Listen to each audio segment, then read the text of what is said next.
All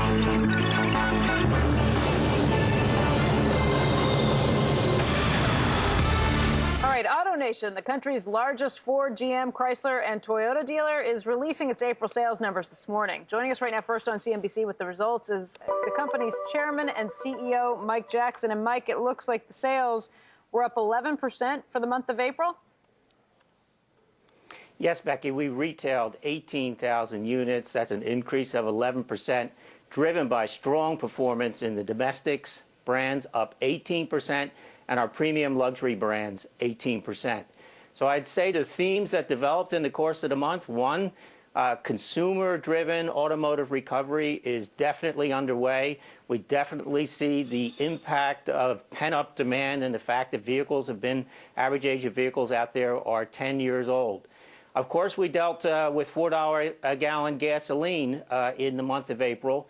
We have nothing comparable to the panic and chaos of the summer of '08. It's a very orderly migration to fuel efficiency. And here I would point to vehicles like the new Chevy Cruze, which is selling just like crazy, but also vehicles like the Ford Explorer, which are up 300%. And to you, Joe, what we're saying to the American consumer is, you don't have to downsize to significantly improve your fuel economy. So moving a vehicle like the Ford Explorer from a truck platform to a car platform, and then saying to the consumer, you know, if you go away from that old V8 to a new high-tech V6, we can give you better performance on horsepower and torque and much better fuel efficiency. The American consumer is going for that equation, where in the past they would not have. So sales of 4-cylinder and 6-cylinder engines are booming, and small cars are selling well, and every manufacturer has a compelling offering around fuel efficiency. And of course, the final issue that we're dealing with, yes, Becky? Real quickly on that point, though, how quickly do you think that Americans' taste for smaller cars, for more fuel-efficient cars, would change if gas prices came back down? Oh, I think it would take about 30 days. Are the car companies prepared for a turn like that? Do they have offerings on the other end of the spectrum?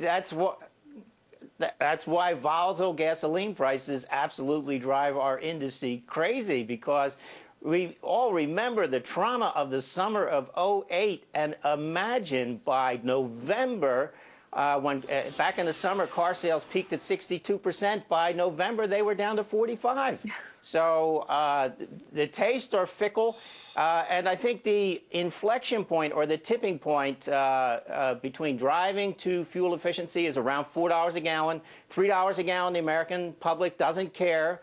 And probably the freak-out number today is $5 a gallon, where if we got there in the next 40 to 60 days, that would be another panic and a very difficult situation to deal with. So by no means has the American consumer been permanently won over to being a better person and a better citizen.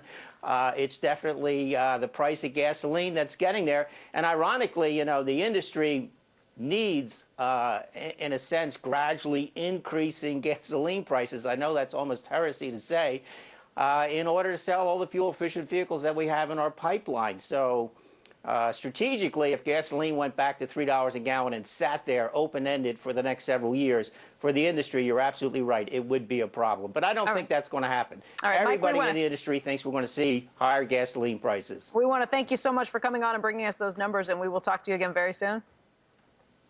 Okay, Becky, good seeing you this morning. Thanks, Mike. All right.